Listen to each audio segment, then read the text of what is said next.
बक्सर लोकसभा क्षेत्र के ब्रह्मपुर में लोजपा के एक बहुत बड़े बाहुबली नेता हुलास पांडे जी चुनाव लड़ रहे हैं। जरा सुनिए ये लोग कैसा कैसा राजनीति करते हैं। बिहार में स्वच्छता की बात कर रहे हैं। एनडीए का उम्मीदवार कौन है? लोजपा के हुलास पांडे। उनकी छवि क्या है वो आप हमसे बेहतर जानते हैं। वहां से ये जन सुराज के प्रत्याशी हैं डॉक्टर सत्य प्रकाश तिवारी।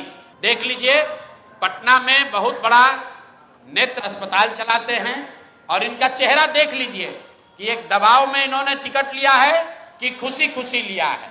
ये देख लीजिए इन्होंने जन सुराज का टिकट लिया, जन सुराज ने इनको उम्मीदवार बनाया।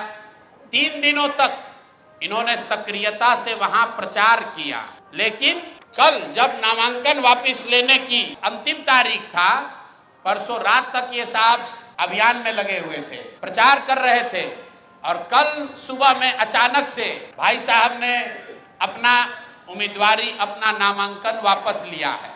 और वापस लेने के पीछे का चित्र देख लीजिए। उन्होंने एक चित्र जारी किया है जहां पर डॉक्टर साहब अपना नामांकन वापस ले रहे हैं। हम चित्र जारी कर रहे हैं। देखिए धर्मेंद्र प्रधान हैं और यही डॉक्टर सत्य प्रकाश तिवारी हैं। इनके घर पर बैठ के इनको देखिए क्या किया जा रहा है।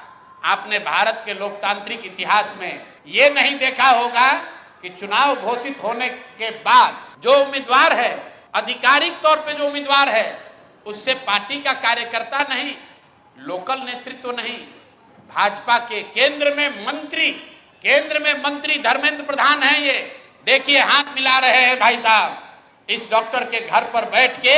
इसको दबाव देकर जबरदस्ती इनसे चुनाव में इनका नामांकन वापस लिया गया है।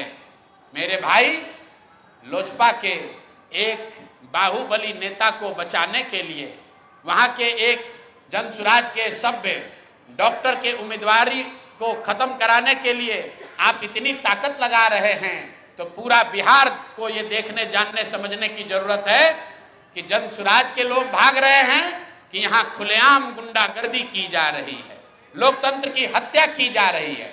आप बताइए, आप में से कोई भी आदमी, आप सारे पत्रकार, यहाँ देश के भी पत्रकार हैं, पूरे देश के इतिहास में, लोकतांत्रिक इतिहास में आप दिखा दीजिए कि जहां किसी दूसरे पार्टी का घोषित उम्मीदवार, उसके साथ भारत के केंद्रीय मंत्री बैठकर उसको डराकर, समझाकर, कोर्स करके उससे उम्मीदवारी वापस लेने के लिए मजबूर कर रहे हैं। ये चित्र आपके सामने जारी कर रहे हैं। ऐसी गलती इन्होंने सूरत में की थी लोकसभा चुनाव में।